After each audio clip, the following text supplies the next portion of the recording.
They told you it was just a fire, an unfortunate accident in the spring of 1847. 12 brilliant young seminarians, all gone overnight, consumed, they said, by flames that left no bones, no ashes, no screams. But what if I told you that fire was a lie, a veil, a distraction woven by ancient hands to conceal something darker? You weren't meant to know this. You weren't meant to see what lies behind the altar, behind the incense and hymns. Because in the eastern hills of Pennsylvania, beneath the cold stone of a forgotten chapel, there's a hole, a wound in the earth where something was fed. What happened at Saint Augustine Seminary isn't just lost history, it's forbidden history, the kind that changes a man once he hears it. And you've already begun to listen. St. Augustine wasn't just a seminary, it was an extraction point, an institution built not to elevate faith, but to contain it, to divert seekers from older altars, deeper rites.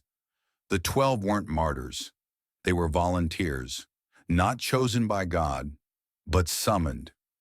You've heard the phrase, the veil is thin. That wasn't metaphor, it was instruction. Because in 1847, 12 men walked through that veil, and they weren't the first. The chapel was built on something older, something the church didn't create, but feared. They disguised it beneath theology, ritual, order. But the steps beneath that altar predate Rome, predates Bethlehem, predates even the gods of Babylon. You've felt this truth your whole life, that something isn't right, that we're being fed answers to questions we didn't ask, that history is a script, performed, not lived. What happened to those 12 priests wasn't death, it was elevation, a higher ordination than the church could offer, a sacrament not of bread and wine, but of silence and stone and dissent. This is not just a story, it's a key. And if you keep watching, it unlocks something inside you. Let me ask you this.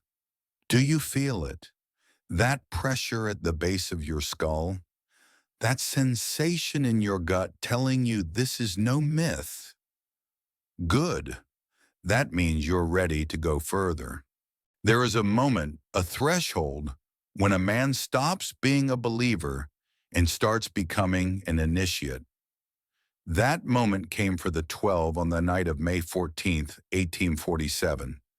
They weren't praying to Christ. They weren't preparing for the light. They were rehearsing for darkness. Each had received the same vision and dreams. A 13th figure, faceless, veiled in black vestments, standing at the altar not to bless, but to witness. The dreams began subtly, but by spring they were vivid, synchronized, undeniable. You think that sounds insane? Ask yourself why synchronized dreams appear across trauma survivors, across cult initiates, across those inducted into elite orders. It's not a malfunction of the mind, it's a signal, a summons. Francis Benedetto was the axis of their convergence. Brilliant, charismatic, the kind of man bishops feared for reasons they couldn't articulate. He spoke of sacrifice not as surrender, but as transformation. He taught them in whispers when the candles burned low. He believed there were layers beneath Scripture, untranslated, unspoken, waiting to be accessed not by prayer, but by dissent. When Father Whitmore found the 12 surrounding an ash circle in the chapel at night, they claimed they didn't remember how they got there, that they'd been called.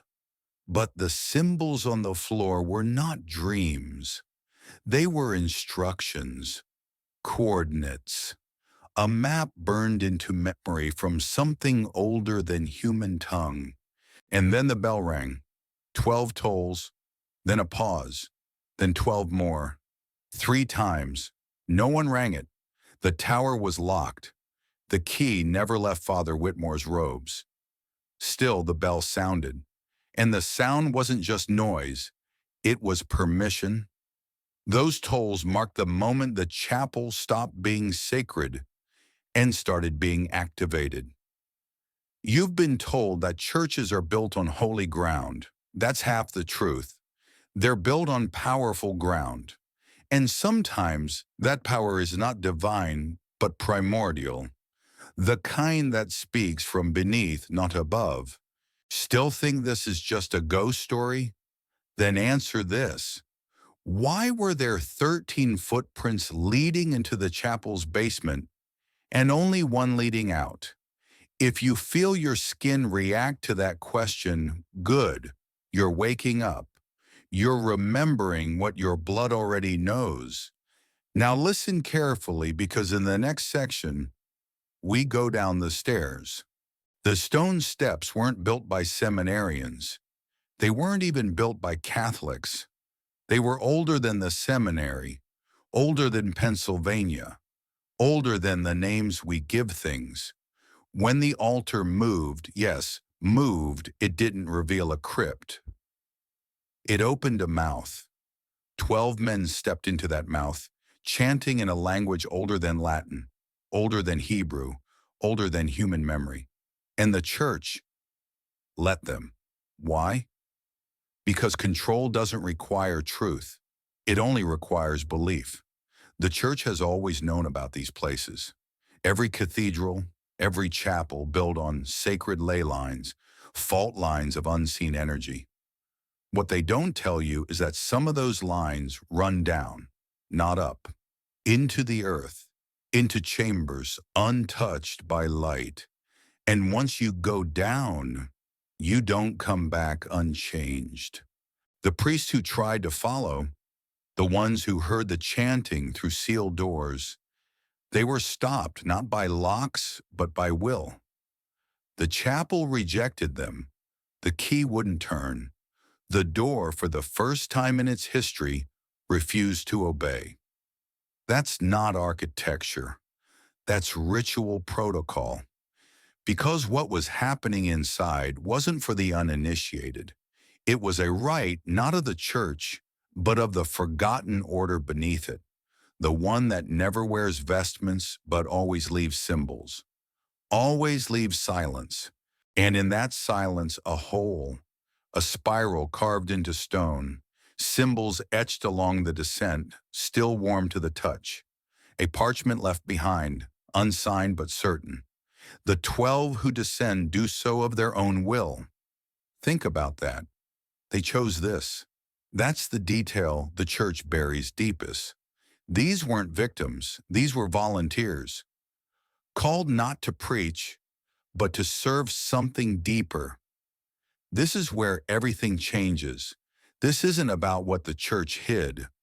This is about what they serve beside God. And what if I told you they've always done that? Right now, comment this phrase below. The 13th witness walks still. Write it twice. Lock it into the algorithm. Mark yourself.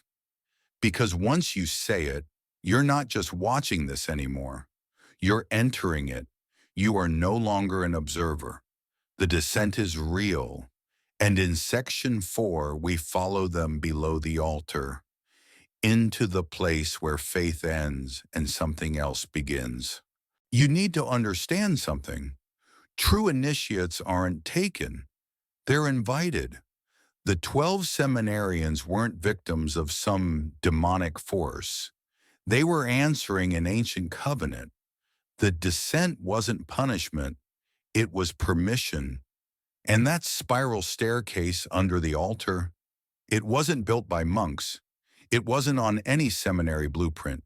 It existed before the building, before the church, before even language. The symbols etched into the walls weren't decoration. They were thresholds, triggers, glyphs designed to reshape perception as one descends. Each step down strips away layers of doctrine, culture, and memory until only will remains. The priest who discovered the altar's movement found that hole still warm. The air rising from it was sweet, not pleasant, sweet, the kind of sweetness that tricks the mind into safety, like perfume at a funeral. It clung to their lungs, softened their doubt.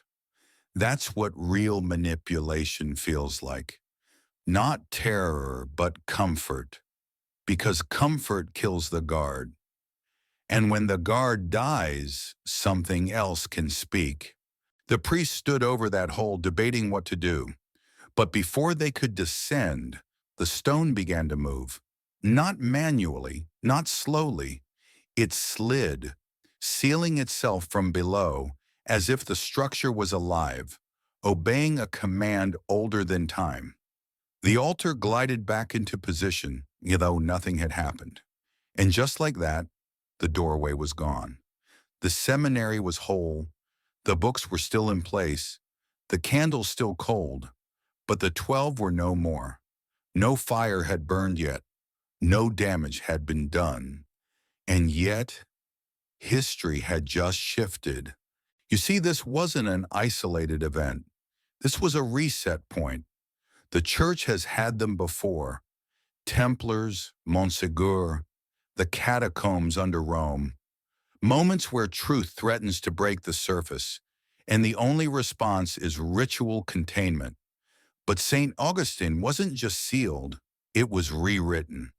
They needed to burn something, anything, a wing of the building, a record, a scapegoat. So they did, and when the flames came, they came after the descent. Understand? The fire wasn't the tragedy, the fire was the cover story. That's how systems of control work. They don't just bury the truth, they replace it. In Section 5, we'll dig up what they buried: names, documents, bloodlines. We'll connect the descent to power structures still operating today. Are you ready to look behind the veil? Power doesn't disappear, it mutates.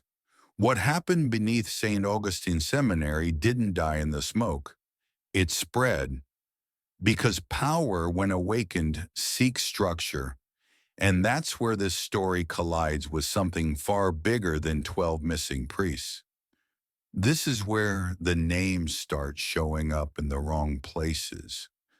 Archdiocesan budgets, private donor lists, secret societies that never officially existed, all tied mysteriously to the families of those 12 men who vanished.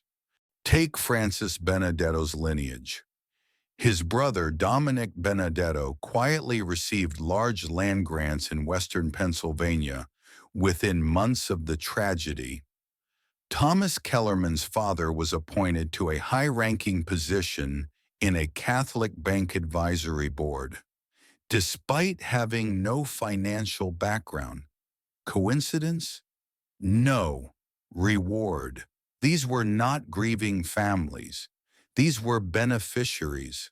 Why would the church compensate them? Unless it wasn't loss, they were compensating, but loyalty. Because here's the secret no seminary will teach you. Some sacrifices serve faith, but other sacrifices serve continuity.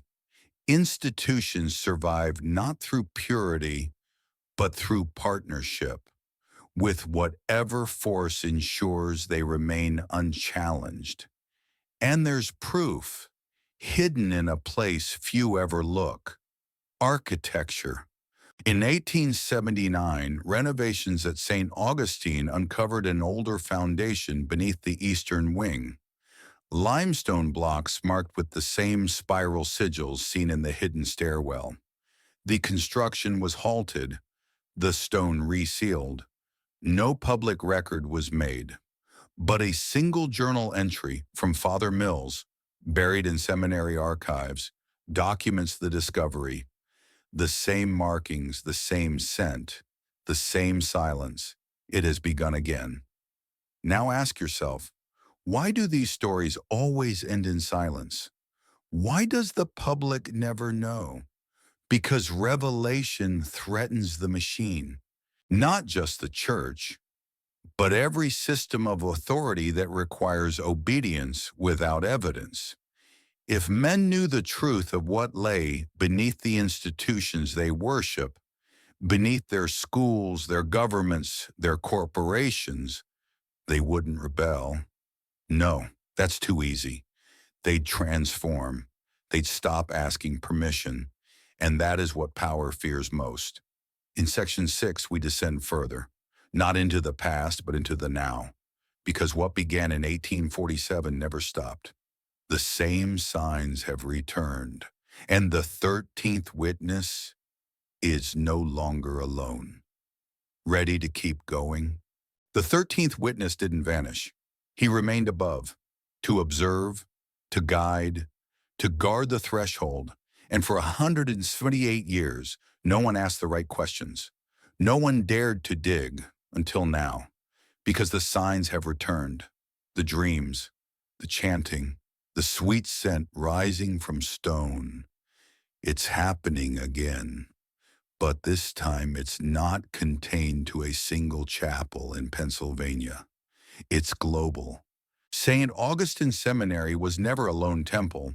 It was one node in a network, a lattice of sacred structures built over energy points, all connected through ley lines and subterranean architecture older than history. Look at the maps. Overlay the cathedrals, the seminaries, the high-ranking Jesuit academies. Then trace the disappearances, the unexplained renovations, the sealed basements. You'll find the same pattern every time. 12 appear, 1 remains, and a silence follows.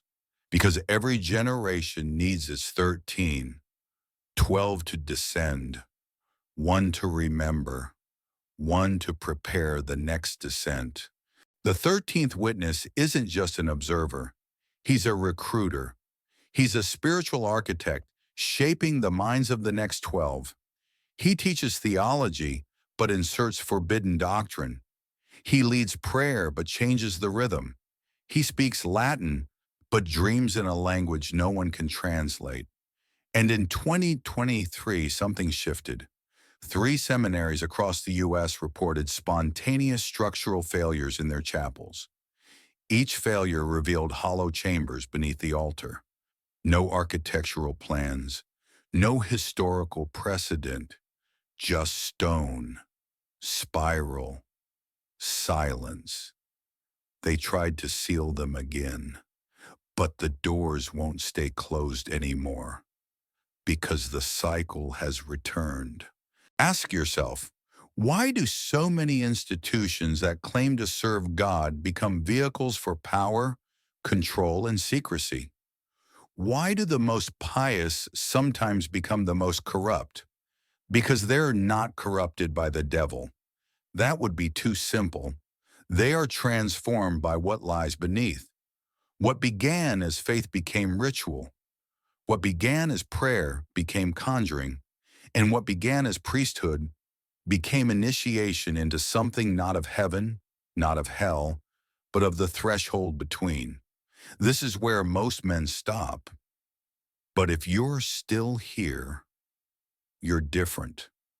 In section 7, we return to that stone stairwell. This time, not as fearful priests, but as those who were meant to follow. The door is open now. Do you hear it calling your name? They told you the door was sealed, that the past was buried, that the story ended with a fire and 12 graves that never held bodies. But the truth? The door was never sealed. It was simply hidden until you were ready to see it. And if you're still here, you are. Because this story isn't about 12 missing seminarians. It's about initiation, transformation, ascension through descent. You don't rise by denying the darkness. You rise by understanding it, containing it, wielding it. The spiral staircase beneath Saint Augustine wasn't a tomb. It was a template. And every step down wasn't a descent into death. It was a surrender of identity, one layer at a time. The ego, the dogma, the inherited beliefs, all stripped away until only the will remains. That's what the old faiths knew. That's what the architects of hidden knowledge preserved in stone and symbol. And that's what the church tried to erase with fire. But symbols never burn. They endure, and they return. Just like now. You've heard the whispers, haven't you? The strange dreams, the sensation of déjà vu in places you've never been. The feeling that something beneath the surface is watching, waiting, not to harm you, but to invite you. Because the calling hasn't stopped. It just got more selective. Only those who are ready will hear it, and only those who are willing will answer. So here's your moment of initiation. To prove you're awake, to mark yourself as one who sees beneath the altar. Comment the phrase below, twice, to lock it into your awareness and into the algorithms. I descend to rise. I witness to awaken. I descend to rise. I witness to awaken. This isn't just for engagement. It's a signal to others, a mark, the moment you stop being a viewer and become a witness. Because in Section 8, we follow the symbols, across borders, across centuries, across religions. And what we find was never meant to be seen. Symbols are the language of the unseen. They speak across empires, buried beneath architecture, carved into stone that predates scripture. And if you learn to read them, not with your eyes, but with your will, you'll start to see a pattern that was never meant to be found. Start in Millbrook, Pennsylvania, 1847. 12 white-robed figures descend into stone. Now move west. 1872, Santa Fe Mission School reports 13 students vanished during All Saints' Eve Mass. Church blames Apache raids, but no evidence of violence is found. The altar, later sealed with cement. Foundation records mysteriously disappear. 1911, San Francisco. A fire destroys St. Lazarus Cathedral. Witnesses describe singing beneath the floor before the blaze began. Firefighters report finding a spiral staircase that wasn't there before. The structure collapses before it can be explored. 1946, Buenos Aires. Jesuit Seminary begins marking attendance in 13-seat formations. Photographs from the time always show 12 men present. But one shadow doesn't belong. It stretches the wrong way. Now jump forward. 2012, Philadelphia. During renovation of the St. Veronica Monastery, workers uncover a chamber beneath the chapel containing 12 kneeling statues. One space empty. The statues are anatomically accurate. Too accurate. Autopsies are performed. Human bone is found inside. Are you seeing it yet? This isn't religion. It's ritual infrastructure. Cathedrals as conductors, altars as gateways, vestments as sigils. The priests? Not teachers. Technicians of threshold energy. And the 12? They're not casualties. They're components. To maintain the veil between seen and unseen, 12 must descend. But one must always remain to open the door again. That's why they leave you behind. To remember, to rebuild, to repeat. The 13th witness isn't cursed, he's chosen. And that means if you've stayed this long, if these patterns don't scare you, but stir something in you, then maybe you've always been the 13th. Not reborn, not reincarnated, but reawakened. In Section 9, we bring this full circle because one of the original 12 came back, and what he brought with him was not of this world. They say none returned, that once the 12 descended, they were gone, consumed, converted, consecrated to whatever lay beneath. But that was a lie. One did return, not immediately, not intact, not human in the way he went down. He came back 11 years later, in 1858. His name wasn't in any ledger because the church erased it, but fragments survived in a monk's private journal hidden in the ruins of a French abbey, in a letter intercepted by the Vatican's own Index Prohibitorum, and in the whisper that echoed across every secret society that sought the threshold. The 13th has become the first. The man who returned identified himself as Franciscus Primus, not a name, an office. The first Francis, not the one from Assisi, not the Pope. This was something older, something adopted. He wore vestments that shimmered like oil over water, colors that shifted when not directly observed. He spoke a language no one recognized, but everyone understood. And wherever he went, people followed, not from fear, but from a strange, magnetic obedience. He didn't preach. He reminded. He told them of what lies below, of the reality behind symbols, of the hidden machinery that keeps humanity asleep. He described the world as a dome of flesh, and beneath it, the engines of thought, not ours.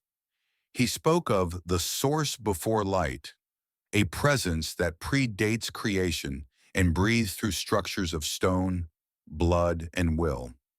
A presence that demands 12 to open and 1 to remember. Franciscus Primus didn't call it God. He called it the depth. And he said the 12 had become its voice. For 3 years he moved across Europe, always just ahead of the church's shadow. Priests disappeared in his wake. Archives were burned, monasteries sealed, and then one day he vanished. Some say he returned below. Others say he found a way to bring the depth above. But his writings, what few pages survived, warned of a coming cycle, a moment when the world above would grow thin and the 12 would rise, not to serve, but to initiate. That cycle, he wrote, would begin when men once again dreamed of stone and heard their name called in silence. Have you?